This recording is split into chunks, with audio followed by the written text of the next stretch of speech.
most famous physical therapist on the internet.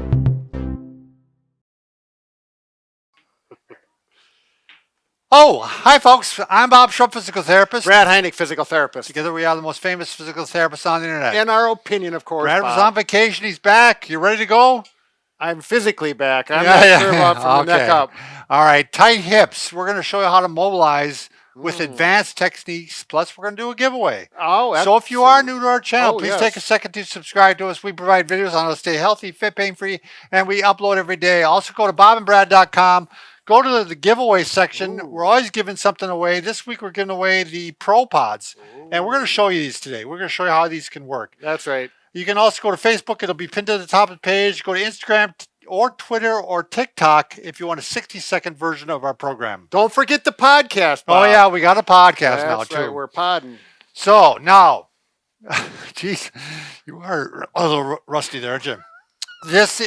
Today's video is based solely on this book, Becoming a Supple Leopard. It's by Dr. Kelly Starrett. He's actually going to be on our podcast at the end of the month. It's a big deal. Very, it just changes my thinking about so many things. Sure. Brad. And just to give you a personal story, I was trying to, I'm 60 years old and I was trying to squat deeper. Yeah. And I couldn't go any farther than about there. Well, you're exaggerating a little bit. But I can actually get down now. Yeah, you've gained about 20 degrees. Yeah, 20 degrees. And this was all his techniques. I mean, I've been stretching all my life, and the stretching did no good. Yeah. I mean, so yeah, the Supple Leopard, that's an interesting name, but it's all about becoming, lifting correctly. It's body mechanics. It's, it's definitely if you're a lifter, but if you're elderly and you want to learn to get your body supple again. So more flexible, more supple. Yeah. Get those muscles loosened up. Yep.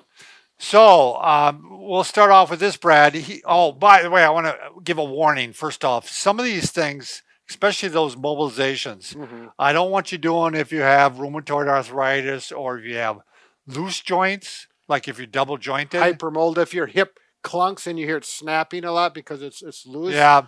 Or if you have a hip replacement, obviously you're not going to do any of these. Turn the video off. All right, let's watch it for someone else. Let's start off with he's got a whole bunch of techniques, Brad. I'm just going to give you a little bit of example of some of them. The ones you thought would be beneficial to our audience. Right. So this is where the Pro Pod can actually come in handy. So he has a technique he calls smash. Basically, smash? Yep, you're smashed into the muscle. So you can just, I don't know if you're going to be able to catch this. I'm going to be down on the floor. But, the buttock, especially if you sit a lot, gets bound down. Yeah. And so you can actually sit right on this. Don't sit on the sit bones, but right around it. So you're getting the muscle. Yep. You're putting pressure right on the muscle. So it'd be between the hip and that sit bone right in there. There's muscle in there, but there's got a lot of soft tissue in there that, like you say, we want to loosen it up. Hit different spots, but you just go ahead and this is probably the easiest one because you don't have to do anything. You just sit on it. If you don't have one of these, you can use a lacrosse ball. You can use a tennis ball. Might not work as well because you got to have something fairly hard. So it's getting pretty aggressive on this. Yeah, it's aggressive. Yeah, I mean. So you need to adjust the force by the weight to your hands and your feet. Yeah. So if you just starting off, you're going to probably take more weight on this side, and then slowly work your way into getting more weight onto the side. When you find a tight spot or a knotty spot, that's probably going to be a little more painful, and you're going to have back off on the pressure. Well, right now, if you have pain, that's a problem area. Okay. If it's a normal area and like I don't have any trouble with my hamstrings, I can put pressure on it. There's no pain at all. Yeah. So the next one is called pressure wave, Brad. So you actually wave. Oh, like wave. W-A-V. So you put pressure on it. Yep, like the ocean, just like where you were, Brad. And you sit on it and let the muscle relax. Yep. And then you slowly move. Don't move too fast because the muscle tightens up and then it doesn't get the result that you need. So we're trying to get that knot to release. Right. I have a feeling how you breathe and relaxed breathing is going to make Very good point. Always be breathing, relaxed. Let that muscle sink in. All right, the next one, Brad, is smash and floss. Ooh. So with this one now. So are these terms that he's kind of using Yeah, in the he's book? covered in the book. And Yep. Okay. so again, you're smashing the muscle, but then you're flossing. When flossing means movement, we use flossing with like the sciatic nerve and the radiculopathy. We use flossing with that. Long nerves. It's like flossing your teeth. But so what I'm going to do is I'm going to work on the hamstring now. I should be on a hard surface, Brad. This won't work because it's sinking in too much. Oh. But I'm going to go ahead. I'm going to put right on the hamstring, and then I'm going to lean on it, and then I'm going to go ahead and floss at the same time. Can you see that in there? So you can have it there. So you need a firm chair. Yeah, firm chair. Yeah, and you can feel that muscle have right. that kind of a massage, so to speak. Yeah, if it's bound down, again, you want to find the spots that are actually tender. I mean, that's the way it works, So you're going to move it around until you find it. And you may know if you've got an injured hamstring, you may not have to look too hard. Yeah, if you don't, you probably don't have to do the hamstring. You're probably fine in that area. Mm-hmm. All right, next one is called tack and twist, and now he does this with a lacrosse ball, but basically he even does it on the face, Brad. He even goes like that, working your jaw. Really? So he pushes it in and twists it. Yeah. Pushes it in and twists it. So tack and twist? Yep, tack and twist. Tack and twist, okay. So this works really well for this because it's got a little texture on it. I've been using it on my hip adductors. So that actually gives a little massage with that twist and grabs a hold of the skin. Well, it helps loosen, the muscles are supposed to glide over the surfaces underneath. Right. And if they're not gliding, they're bound down. Sure. And you're restricting motion. Yeah, I had a course on fascia and how the importance of freely moving fascia is incredibly important with pain as well as movement. Now, you can also, Brad, you like it on the bottom of your foot, right? Yeah. I wonder if you could do it this way and rotate the foot. Oh, that's possible too, sure. Maybe when you interview him, you could ask him about these things. Well, he didn't invent these, Brad. No, but the technique. Oh, sure. I suppose if you're going to use a ball, if you don't have that, so we're going in like this. Right. Mm-hmm. Yep. Probably with a sock off would be a little better. Right, because you're getting onto the skin itself. So all these he suggests to do with directly on the skin. Yes. Versus like we're showing. Right. Yeah, I don't want to show my leg too much because. Oh, sure! Look how tanned it is. Well, yeah, but I still got a tan mark. I should have been wearing a Speedo. Well, Oh no! I don't know. I have to burn my eyes out. I saw someone with one down there wherever. I saw one time. I'm not kidding you. I was on a golf course. There was a guy in a Speedo. He was 70-some years old, and he was hitting golf balls. That's all he had on. Where was this? This is in near Lanesboro. It's at the old barn. This is like yeah, backstate hinterland. All right, I'm going to now show you, Brad, the ones that have helped me the most. We're going to finish up with that one, and that's been mobilizations. Now, the first one I'm going to do, I'm going to have you picture here. I should have this upside down. Is actually this is my pelvis. And this is the femur bone, this bone right here.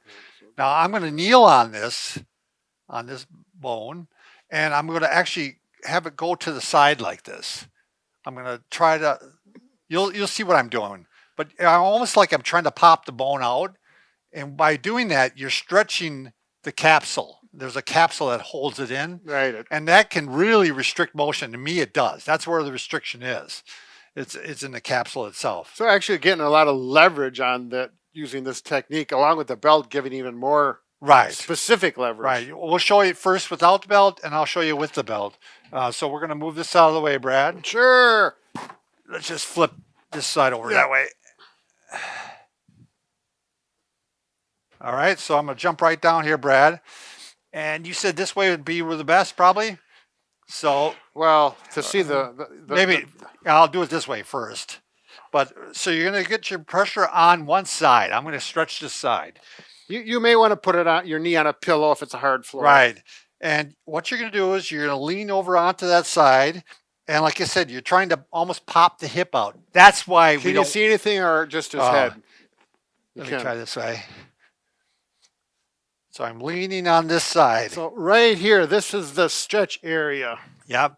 Now, again, obviously you won't want to do this with a total hip, or if you have really loose hips, because I don't want somebody's hip to dislocate, Brad. Exactly. I mean, if you're tight, this is something you can do, and you don't have to worry about your hip actually popping out. But it is stretching it.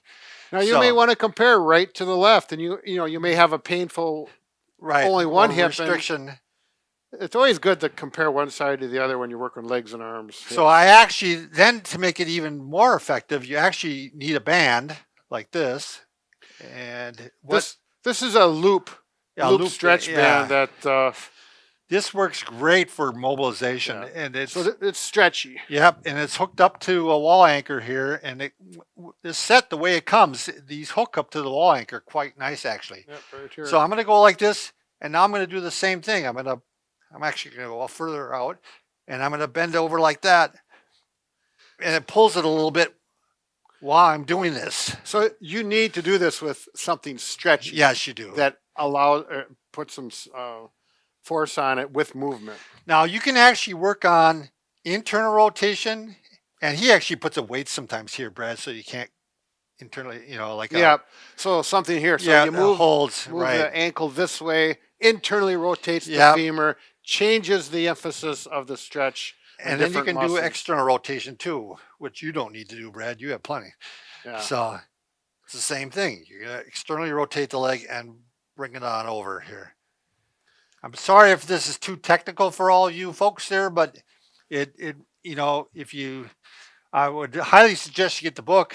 And he's actually got online courses too that are really helpful. Oh, you bet. But I'm going to show one more, Brad. I'm going to show the hip flexion here. So you can actually put the hip like this. Whoa, geez. The band pulls me over.